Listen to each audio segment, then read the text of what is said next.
Oh, hello there. Didn't see you come in. Hey everyone, this is Oscar from Underdog, and let me start with a public announcement. It has come to my attention that someone in the comments section is impersonating me and running scams by trying to make people contact them on WhatsApp or on Telegram. I understand that this happens to pretty much all bigger YouTube channels, so in a way it's an honor that I'm finally being targeted, but honestly, don't fall for it. Don't give these people money. I will never run a giveaway in the comments like this. Only trust the official channels when you can 100% verify that it's me communicating. I don't do giveaways like this. Protect yourself. Anyway, today I want to talk about 3 rhythmical principles that you should have in your toolkit so that you're not programming elements at random on your grid. If you're like me, you might have no training as a drummer, as a percussionist, and you might not really always have a sense of what you're doing when you're programming drums, or even when you're trying to give some rhythm to your synthesizers. So today I want to give you 3 techniques. 2 of them you might have already seen on my channel, and 1 is pretty much new on this channel, I believe. So the first one is the dotted pattern. You've seen that one most recently in my dotted bass lines video. The second one is Euclidean rhythms. I don't think I've addressed that on the channel yet, so today is the lucky day. And the third one is polymeters and how to implement them in Ableton. And before I show you these 3 concepts, I really want to make it clear that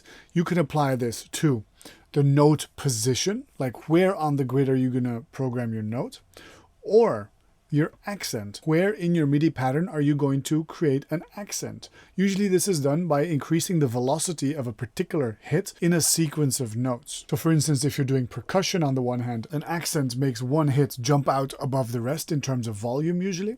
And if you're using a tonal synthesizer, an accent might mean that the volume and the filter maybe might open up further on one hit of a series. So for example, you could have a marauder bass line, which is pretty much every 16th step, always the same, but have accents within it that use one of the 3 tools that we're going to look at today. So let me show you exactly how it's done. Let's get into Ableton. Alright, so here's a track I'm working on for Face the Sun. It's a little bit more rumbly techno than usual.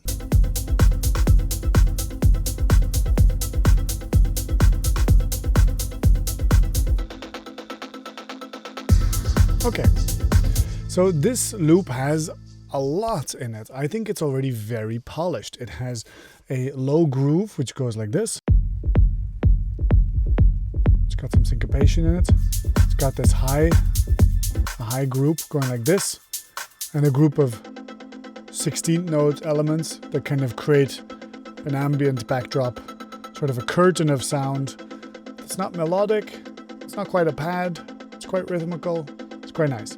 So what we're going to do is we're going to add a lead element onto this, which sounds like this.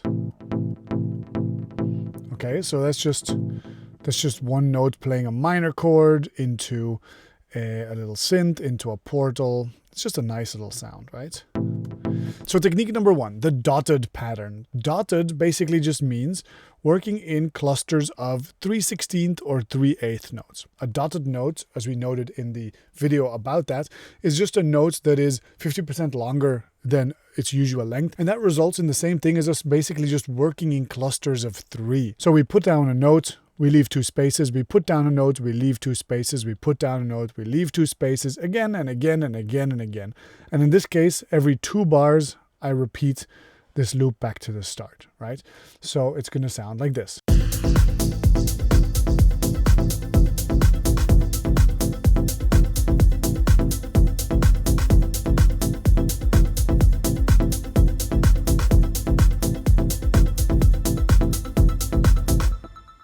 And that's pretty straightforward. We're only just hitting one note over and over and over again. But like I said, note placement is one way of looking at this, and then note accent is the other way of looking at this. Let me show you with another example using just a percussive element, right? What it looks like if we fill up the spaces in between those notes with not so accented sounds. So that would sound a bit like... See, and then for a little turnaround, you can do whatever. It doesn't really matter. So then...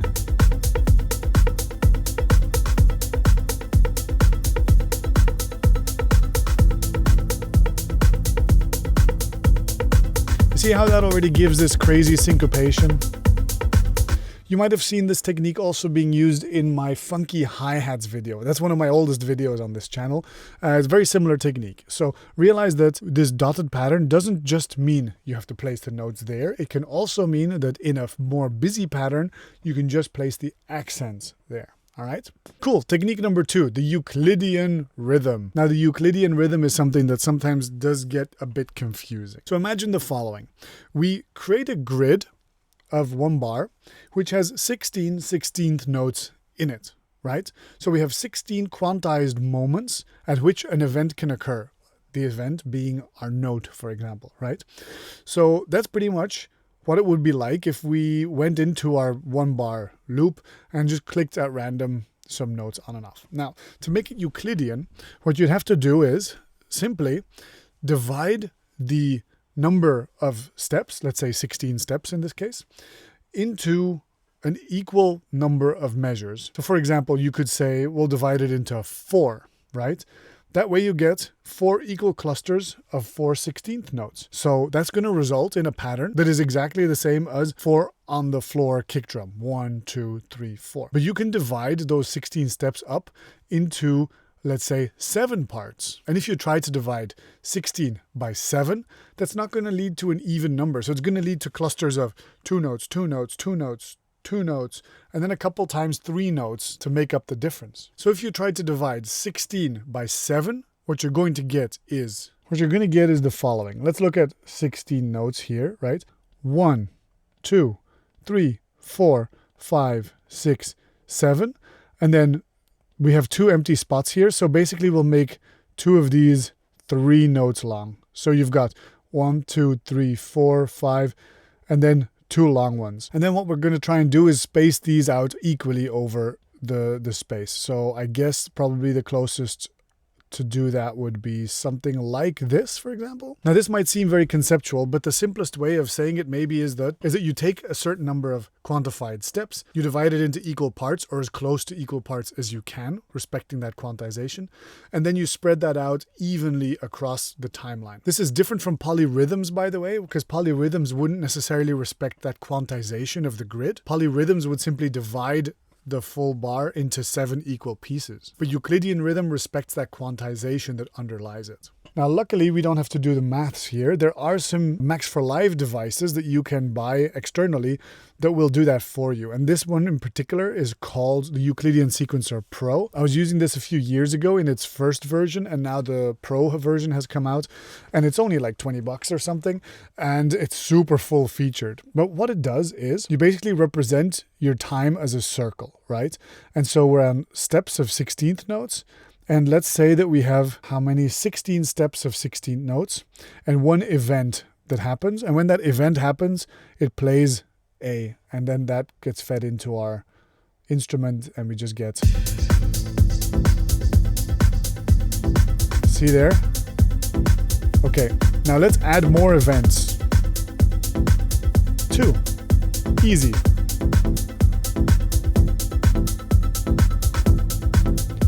4. Okay, let me resync. Now this is the 4 on the floor I was talking about earlier. But it gets more interesting when you add more.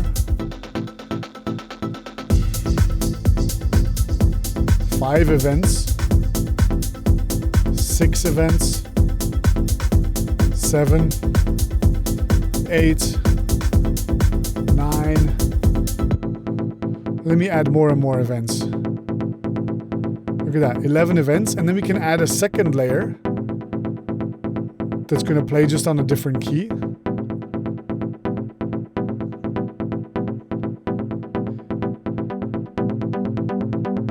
You see how this creates all sorts of crazy stuff? So let's add that with the...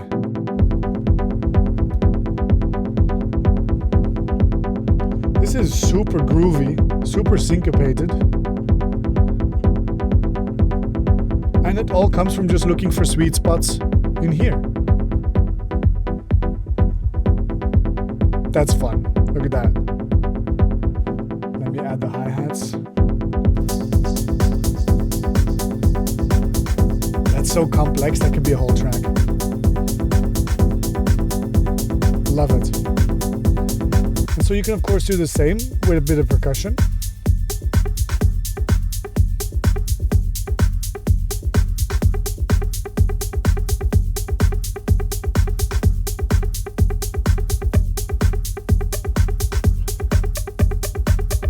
And as you can see,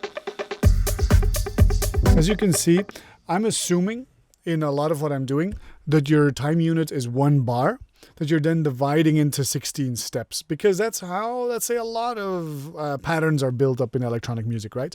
But you don't have to do it like that. You can, of course, have longer or shorter patterns. That's going to turn into a polymeter. More about that in a minute. Or you can have steps that are a different amount than 16th notes, like for example 8th notes or 32nd notes. But when in doubt, if you're not sure what to use 16th notes. Those are always fun. This Euclidean sequencer also has a whole bunch of tools for like randomization, and has this super complex sequencer in there, which honestly I still have to explore entirely myself, but you can see the potential of it just from what I did right here. And I'm only exploring rhythm in this video. I'm not even talking about how this can feel when you feed this into melody patterns, for example. Let's move on to the third technique, which is the polymeter. Now, I did a video about polymeters very early on in my YouTube career, and I actually called them polyrhythms, incorrectly so, because I simply didn't know. The concepts of polymeters and polyrhythms are similar but definitely distinct, and Andrew Wong did a video that explains it much better than I ever could right here, so go have a look at that if you have a chance. But in short, a polymeter is simply a pattern whose length is not an exact multiple or division of 1 bar. Usually when you're composing in your DAW, you work in blocks of 1 bar and then you loop those across time, right? But that means that every time that the bar comes to an end and the next bar starts, the entire musical pattern starts again, and there's a clear and distinct looping and repetition of the entire musical idea again and again. And so what you can do is instead include a few elements in your composition that don't respect that exact length, that loop, for example, every 12 16th notes. That way, when that pattern comes to its end, it's going to restart already before the next loop starts, and it's going to continue afterwards, and basically these two patterns are going to diverge and reconverge over time in a way that we perceive as quite satisfying. So for example, here's one that I made with that synth. All I'm doing is I'm playing 16th notes, but every 8th note, so like leaving one space in between. If you look at the numbers up here, you'll see that this is not a 1 bar loop. This is 10 16th notes long, and I put an accent here on the first note by putting the velocity up high, and I can put an accent on the last note as well, just for fun. But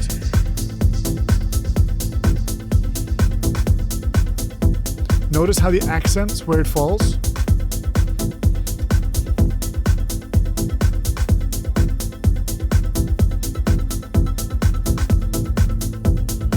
So here's another accent. Do you notice how basically this is a stable pattern that always just continues in its own 1/8 note kind of a pattern? So it's always going to go bum bum bum bum bum bum bum bum bum bum bum bum bum. But the polymeter manifests itself as the accent that happens at what feels like a kind of an unpredictable moment.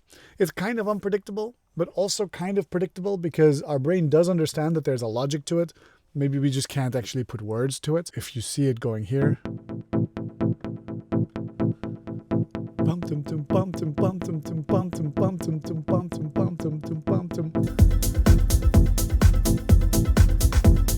and so it doesn't always line up with the bar of the usual beats. And that makes it much easier to listen to the groove for a much longer time. Same with the percussion.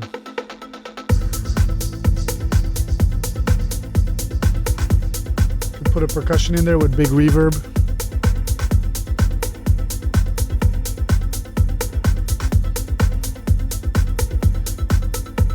You can just feel the kind of a circular motion of these patterns. One circle is the regular boom, boom, boom, boom, and the other one is this circle that goes at a slightly different speed and just lines up sometimes with that first circle, but then diverges again. Watch my video on polymeters if you want to know more, but do forgive me that I keep calling it polyrhythms in that video. I might get around to remaking it at some point, but now is not that time. At the end, for this track, I settled on a pattern that is a combination of the dotted pattern, so it goes So what it's doing here is speeding up time in the same way that I sped up time in my last video about speeding up and slowing down time. Do go check that out. I find what's in that video is particularly helpful. But so this is the final pattern. I also added this little vocal. And so here we go. And then we leave some silence here to contemplate the beat. And here it is again. And then silence, maybe a response element.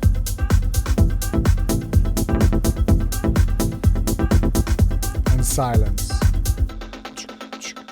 Cool. If you want to learn in a more structured and consistent educational way how to make electronic music from scratch, follow my Foundations of Electronic Music course. It's for absolute beginners who know nothing about how to make electronic music, and it goes step by step over a couple of weeks to help you get the basics of all the different concepts you need to puzzle together to be able to become a competent music producer. Hopefully by the end of the course, you're finishing your first song. Come show us on the Discord channel what you did with this. Follow Face the Sun on SoundCloud to see this project when it finally gets released. Like the video and leave a comment to show me some love. And until next time, stay producing, be good to one another, and take care. Bye-bye.